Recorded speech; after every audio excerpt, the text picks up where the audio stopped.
Vendredi 24 juillet 2026. Bonsoir à toutes et à tous et bienvenue à vous dans cette édition. La mission mondiale de prière World Prayer Mission a démarré ce vendredi matin un séminaire des femmes à la mission Source de Vie à Cotonou. Organisé sous la conduite du CEPEB, le séminaire porte sur le thème « Dieu à la recherche d'une femme de prière ». Les hauts fonctionnaires de l'UEMOA sont à Cotonou pour passer au crible les actions de l'institution au service des communautés. Impactent-elles vraiment? En marge de leurs assises, le président Romuald Wadayi s'est penché sur la question avec le président de la commission de l'UEMOA. En sport, nous parlerons de la nouvelle étape dans la carrière de l'attaquante béninoise Aude Bédissi. À nouveau, bonsoir. La mission mondiale de prière World Prayer Mission a démarré ce vendredi matin un séminaire des femmes à la mission Source de Vie, organisé sous la conduite du CEPEB, entendez Conseil des églises protestantes évangéliques du Bénin, porte sur le thème « Dieu à la recherche d'une femme de prière ». Après 2015, pour la prière pour la nation, l'orateur est de retour au Bénin pour ce séminaire des femmes. Ce séminaire est le fruit de 3 mois de préparation. L'objectif est le suivant.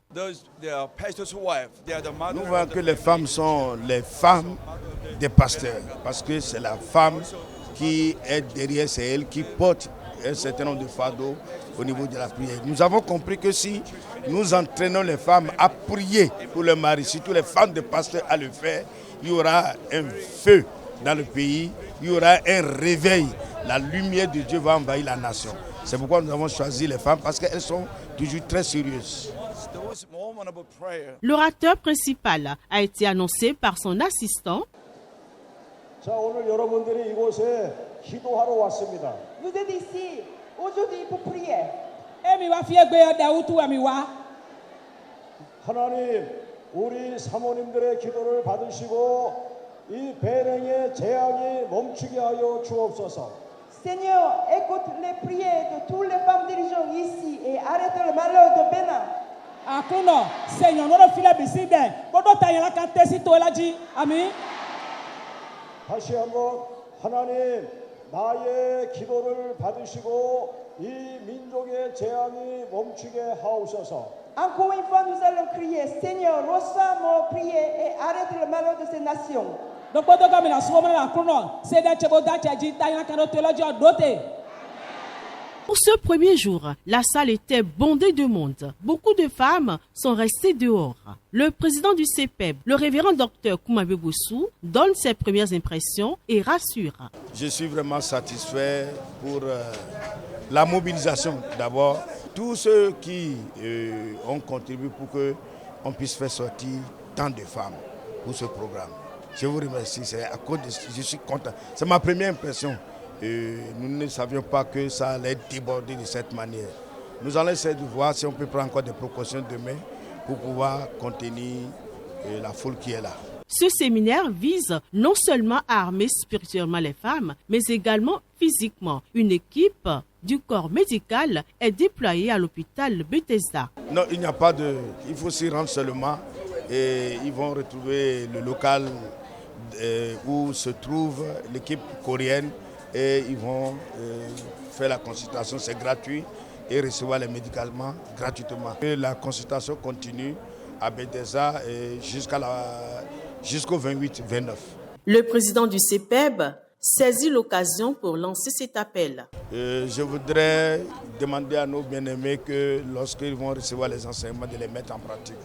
Notre devoir, c'est de prier pour notre nation. Vous avez vu qu'au début, il a dit que c'est l'intercesseur qui arrête les malheurs d'une nation.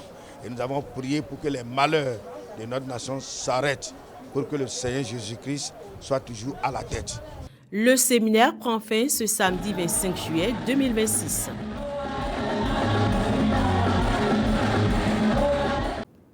Lundi prochain, World Prayer Mission organise un autre événement. Il s'agit de l'école des évangélistes,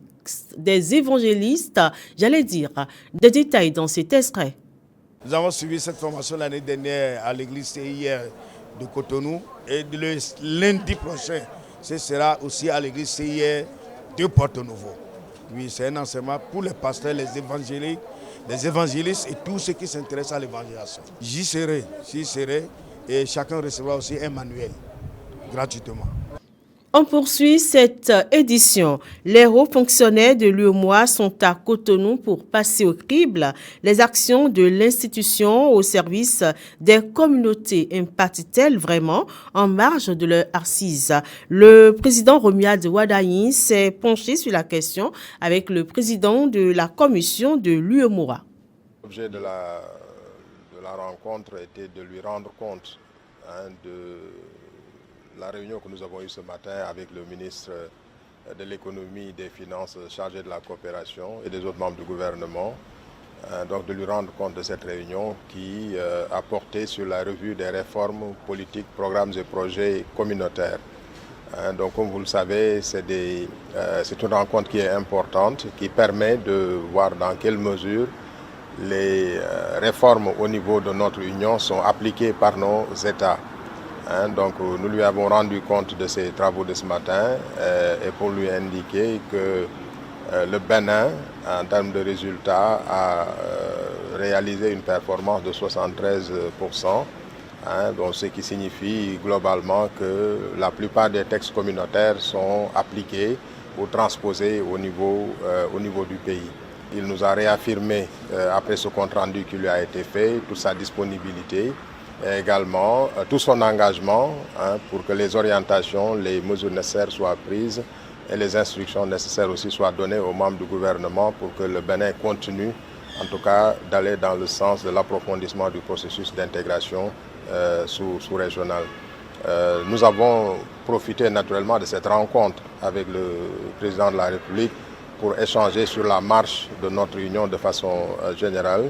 Et là aussi, il nous a renouvelé, il nous a marqué toute sa disponibilité et tout son engagement pour que notre union puisse aller plus en avant sur beaucoup d'aspects, dans le domaine économique, dans le domaine financier aussi, et également sur les aspects institutionnels, voilà, qui sont des aspects fondamentaux pour une organisation comme la nôtre, voilà, qui doit aller plus en avant pour le bien de nos populations. Le Conseil économique et social, CES, ouvre une nouvelle page de son histoire. Après une réforme en profondeur de l'institution, les conseils de la nouvelle mandature sont désormais officiellement installés.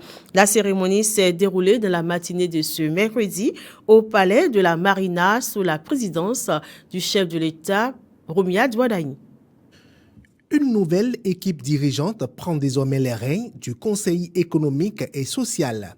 Juste après leur installation par le chef de l'État, les conseillers se sont retrouvés en assemblée plénière pour élire le bureau de la 8e mandature. Au terme des opérations, la composition du bureau du Conseil économique et social se présente comme suit. Président, M. Abdoulaye Bio Tchane. Premier vice-président, M. Conrad Gbagidi. Deuxième vice-président, M. Pascal Essou. Cette élection marque ainsi une étape importante dans la vie de l'institution. Avant de passer le témoin, le président sortant, Conrad Gbagidi, dresse le bilan.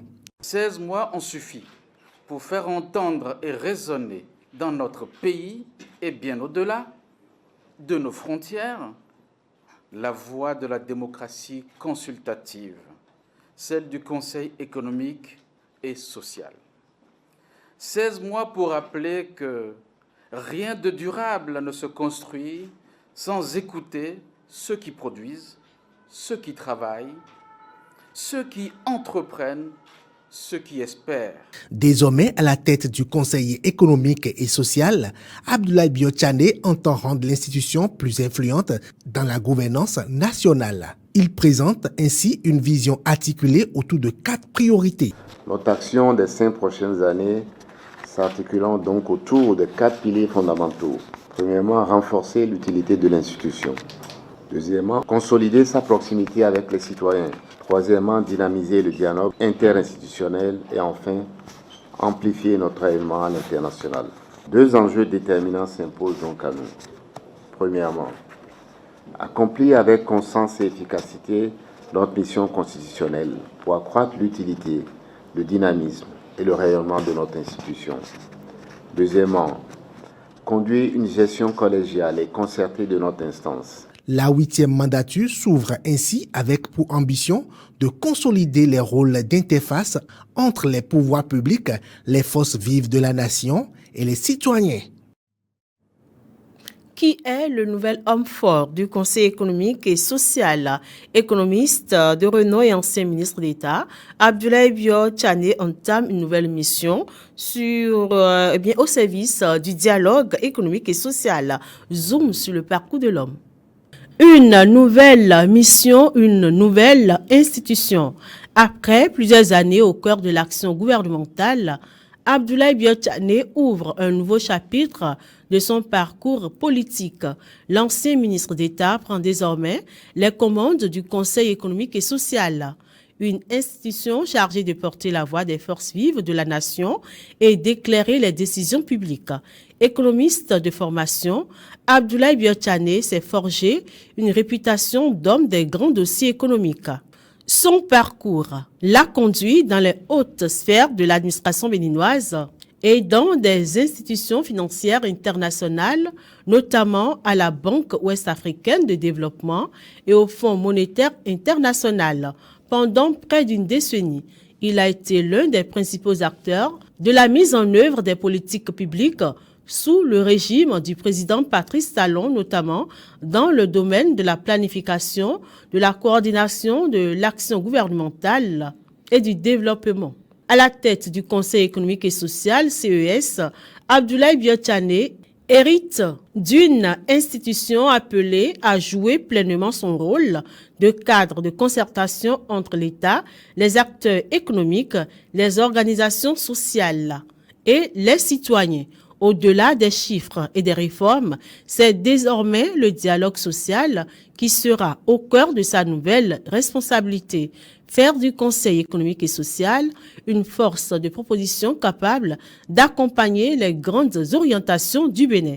Abdoulaye Bio Tchane entame ainsi une nouvelle étape d'un parcours consacré depuis plusieurs décennies au service public avec une ambition: inscrire le Conseil économique et social dans une dynamique d'analyse et de contribution au développement du Bénin. Eh bien, on parle sport dans cette édition avec cette nouvelle étape dans la carrière de l'attaquante béninoise Aude Gbedissi. Après avoir marqué de son empreinte le championnat de France, l'internationale béninoise s'engage avec le club de Galatasaray en Turquie, l'un des clubs les plus prestigieux d'Istanbul. Une promotion qui récompense son parcours exceptionnel et qui ouvre un nouveau chapitre pour le football béninois. Reportage.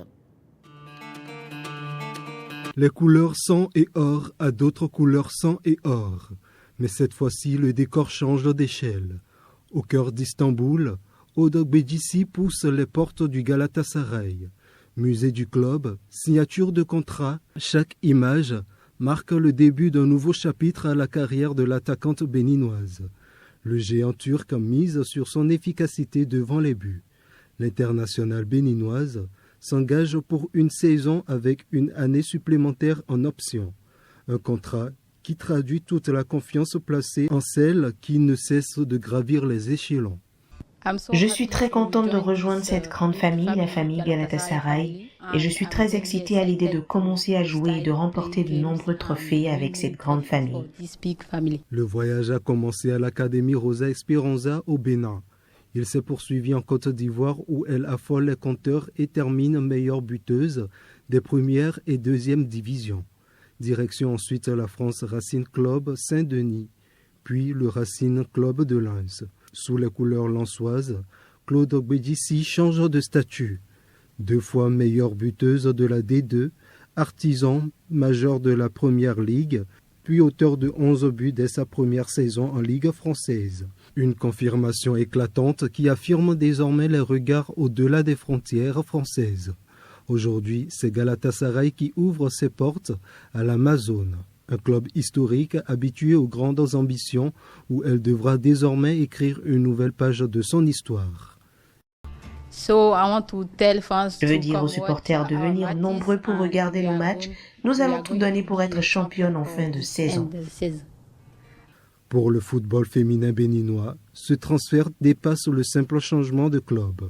Odogbedjissi devient la première joueuse béninoise à évoluer en première division turque après avoir déjà été la première à s'imposer en deuxième et en première division française. Du Bénin à Istanbul, le parcours force le respect et pour la buteuse des Amazones, l'histoire est loin d'être terminée. Sous le ciel de la Turquie, une nouvelle aventure commence avec l'ambition de continuer à faire trembler les filets et de porter encore plus haut les couleurs du Bénin. C'est tout pour cette édition. Merci pour votre attention. Merci également de nous retrouver demain à la même heure. Plaise au Seigneur pour une autre édition.